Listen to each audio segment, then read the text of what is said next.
Hey guys, this is going to be the August update. And so what I'm doing here is I'm going to put in another siding or spur track, I guess.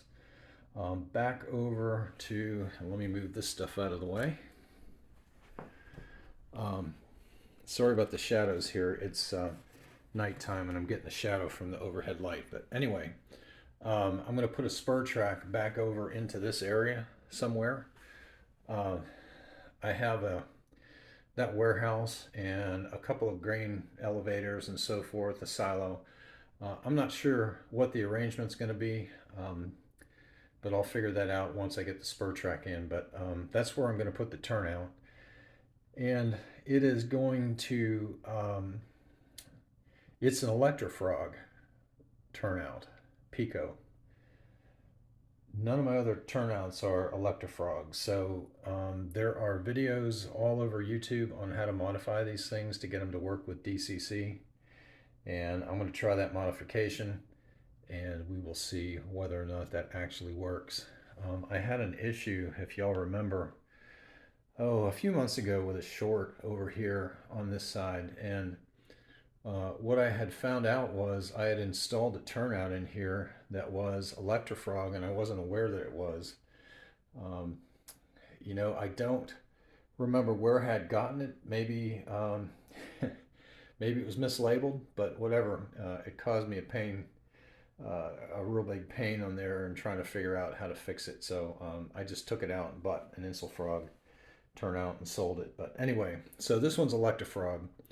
And again, I'm going to figure out how to make the modifications and we'll put it in there and hopefully it'll work. So back soon. So hopefully there's not too much glare here on this, but what the modifications are, and I don't know if you can see them very well, but right in this area here, there are a couple of wires that power the frog.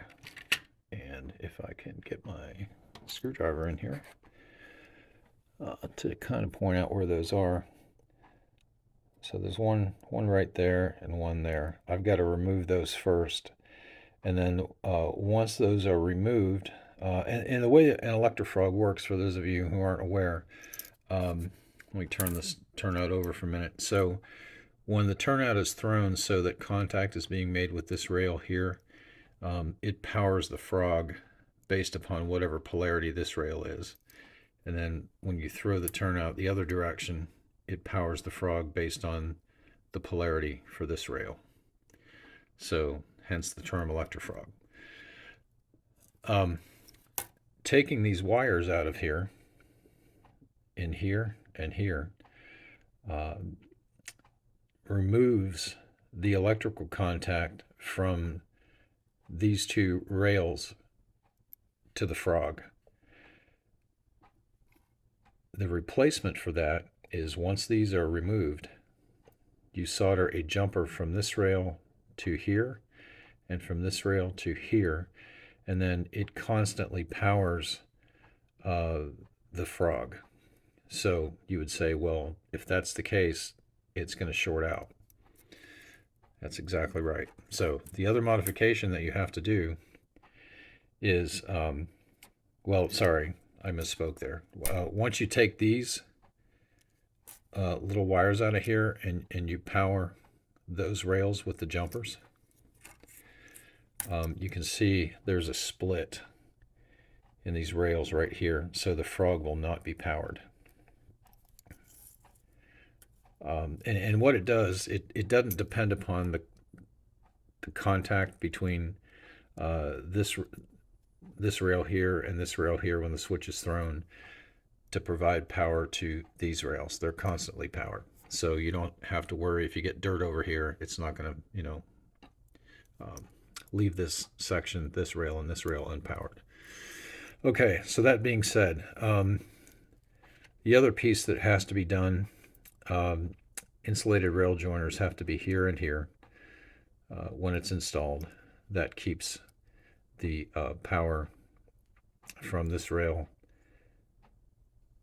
coming into contact with this rail, which obviously would cause another short. So you got to insulate those two. To power the frog, you have a couple of options. There is already a wire that is soldered onto the frog at this point here, and you can connect that either to a manually thrown switch to reverse the polarity as needed, or you can actually use a frog juicer to do that. And believe it or not, that's what I'm going to try, is using the frog juicer. And the way that works is it's a piece of electronics that senses when the locomotive is traveling into the frog. It senses the needed polarity for this rail to be powered correctly, and it will put power equal to the polarity for this rail into the frog. Likewise, if the turnout is thrown the other direction, it puts the power into this rail based upon the polarity of this rail. So all that being said, what I'm going to do right now is remove those two little connections here and here, and then I'll go ahead and solder those in. And I think what I'm going to do after that is nothing. I'm going to wait until I get the frog juicer ordered and in-house here to see whether or not it's possible to actually use this piece of wire that's soldered to the frog. I don't know why it would not be possible to use that. That's what it's for. So anyway, that's kind of where we are right now. So I'm going to go ahead and remove those wires. All right, so you can see I've got the edge of that wire pried up there. And basically what I did is I just stuck my screwdriver under there and pried up, and then freed up that one end. So I'm going to go ahead and extract that now. So obviously I can't do that and hold the camera at the same time. So that's where we are. Okay, so I'm about to go ahead and solder my jumpers from here to here and here to here. So I'm sure you've all seen soldering before, so I'm not going to record that, but I'll just go ahead and do that and show you the end result. All right, so what I've done here is place the turnout onto the main line about where I want it to go, and I marked the end of the track with a Sharpie, and then took my Dremel and just cut the rails. I think you can see that there. 4 cuts. So what I will do next is just spray this down with water and let that soak for a while, and it should release the glue shortly, and I should be able to get that piece of track out of there. I'm also going to have to take this end loose. This is a well, actually this and this is all flex track, so I may have to loosen up the ends a bit so I can get the turnout in place. So that's what I'm going to do now. I have misted this section of track with water. You can see it's fairly wet, and it's only been a couple of seconds, so it's not loosened up yet, but I'll let that sit a few minutes and then I'll pry that up. All right, so just after about 2 minutes of soaking, the glue released and the ballast also released, and I vacuumed that up with my shop vac, and I've got a clear spot now to put the turnout in. And from our friends in the UK, I hoovered the ballast. So anyway, that's out of there now. What I've got to do is on the ends of the track here, I've got to cut the cut the spike heads off of the ties enough, probably the first 2 ties, to let the rail joiners slip back in there so that I can drop the turnout in and then slide the rail joiners up against the turnout. So I'm going to be doing that next. All right, so what I'm going to be using here is just a chisel point blade. I don't know if you can see that very well, but I got this little X-Acto knife set. It's an off-brand. I can't remember whether I bought it at, I think it was Walmart, but it comes with a little handle here. Obviously, it comes with about 6 different blades for about $3 or $4. I don't know how much it cost, but it was very inexpensive. So anyway, I'm going to try this out today and see how it works. So again, what I'm going to do is take the spikes off of the first 2 ties on this rail, and also back here on this rail. All right, so we've got the rail joiners in place here. This one obviously has to be insulated. This one is a regular rail joiner, as are these two. And I've got them pushed back there past the ends of the rail, and hopefully I'll be able to get the turnout in place and then slide those joiners up. So we'll be done with that here in just a second. Okay, so it's in here. The sliding up of the rail joiners worked pretty well. And obviously on this end, I have the one insulated rail joiner there. So I'm not going to solder this yet into place because I have to pull it back out and run a hole down through beneath the frog so I can power that with the frog juicer. So I will work on that next and show you the result. All right, so I just ran some tests with the locomotive here, and it runs across the unpowered section of the frog without hesitation in both directions, with the turnout thrown towards main and also thrown towards the siding here.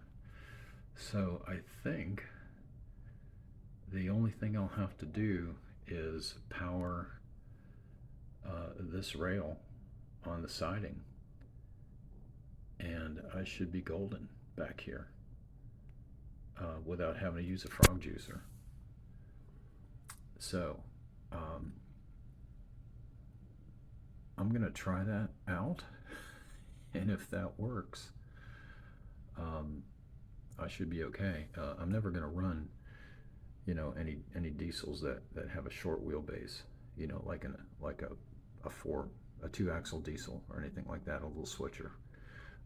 So the fact that you know, the locomotives that I have get power from all 8 wheels, it's enough to go ahead and bridge the gap there in the frog without causing it to hesitate. So I'm going to go that route, and if it turns out to be wrong, I will have to pull the turnout and drill a hole for the wire that powers the frog and then put the juicer in there. But I'm going to go with this approach for the moment.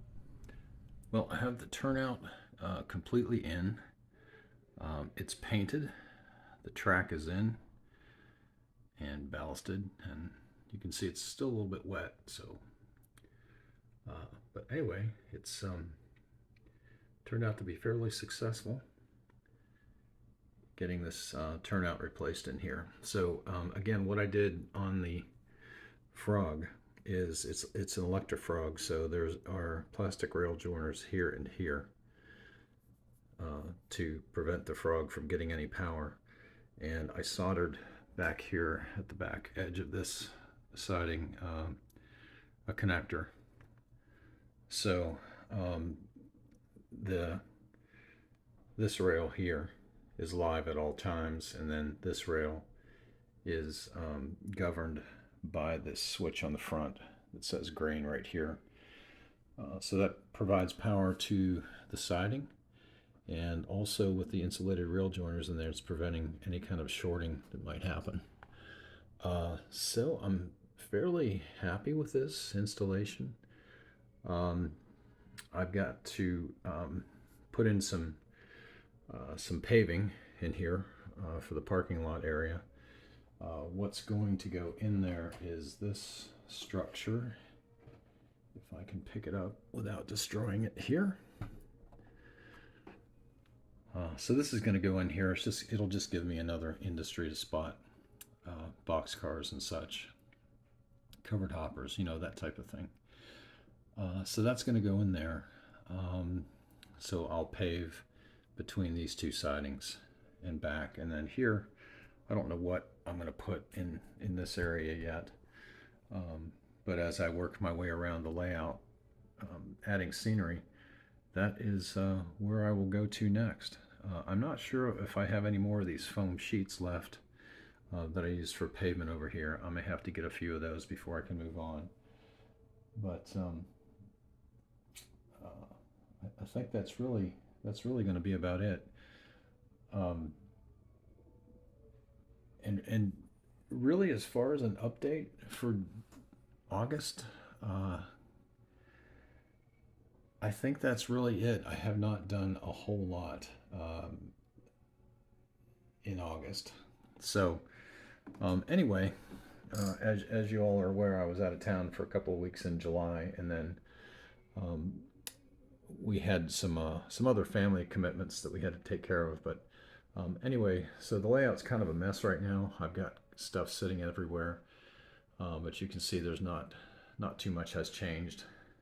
Oh. Here, a couple things. Let me slide over here to the yard, and I did hit a train show, and let me get this out of the way. So I picked up some nice additions to the layout. This Empire Builder passenger train that you see here, was able to pick that up. 5 cars. I already had the F7 A and B units down there, which you can see. So they make a really nice addition to the layout. I'm going to run obviously the F units as part of this passenger train now. So I picked up the 5 cars in brand new trucks for $25 at the train show. Apparently the fellow that was selling them had lettered them and painted them a long time ago and just couldn't get rid of them. So apparently right place at the right time for me. So I was able to get that for again for $25, those 5 cars. I would like to put some interiors in these at some point, and they are Rivarossi cars. Behind it you can see that American refrigerated car right there. Picked that up for $10. It's an Athearn blue box. This Katie car here, I will put it on the, just kind of set it here. It's another one of those old time, cheap, either Bachmann or possibly lifelike. But anyway, picked that one up as well. Put some new couplers on there. And it seems to me that I'm forgetting. Okay, here we go. Down at this end of the yard, the P&LE car is new, as well as this Burlington Route boxcar here. So the Burlington, I think I'm mistaken. The Burlington was 10. The car that I showed you a minute ago, the orange boxcar, was 7, and this P&LE was 5. So I didn't have anything, P&LE, didn't have a Burlington boxcar. So nice additions. The orange one I just couldn't pass up because the price was right. So I think I mentioned in the July layout update that I was getting rid of all of the 6-axle locomotives. So I have sold everything except one Rail Logix 6-axle loco. It's listed on eBay right now if anyone's interested. If you are, shoot me a comment down below, and I can shoot you the link for the eBay site. But what I've got right now, the BN Burlington Northern is an Atlas unit, and the Great Northern is an Athearn unit. GP40-2 and GP35, I believe, respectively. I just connected those two as a consist, and they work pretty well. I had the Great Northern along, I had it paired with the 2 F units that are now going to run the passenger train. I had the 3 of them together to pull freight, but now I've decided to go ahead and put the Great Northern and the Burlington together. Could be an early time period in the BN, when there was still some Great Northern stuff around. So in addition to those 2 locos, let me swing the camera around. And again, sorry for the mess in the layout room. This is the Real Logix that's for sale. It's an SD38. Very nice running unit. It's a Athearn ready to run, ready to roll, loco rather. It does have DCC in it, so if anybody's interested, let me know. And then I have my two Western Pacifics down here, GP40-2s, which are not on the layout right now, but that is basically my loco roster, with the exception of my Amtrak F40 PH that runs the Amtrak train. So paring things down, you know, just really, you know, the 6-axle locos that I had too many of them, first of all, and they, you know, I just, you know, had run into some issues where they were hard to, with all of the turnouts, they were hard to stay on the rails. So the 4 axles, for whatever reason, work better. So that's what I'm going to. You know, kind of old school, kind of like the look of those anyway. But I suppose that's it for the August update. I don't know of anything else that I've done. So again, once, you know, this month, probably what I'll get into is coming down this side of the layout, continuing with the scenery application down through this area. I am going to build a small intermodal facility right here, platform.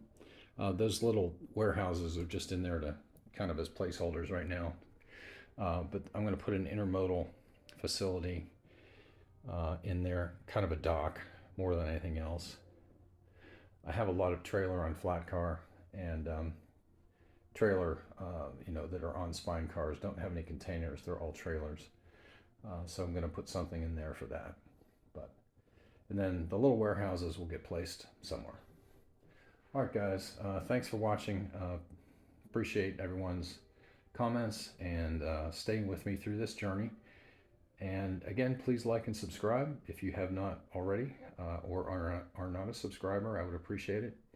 And we will talk to you soon.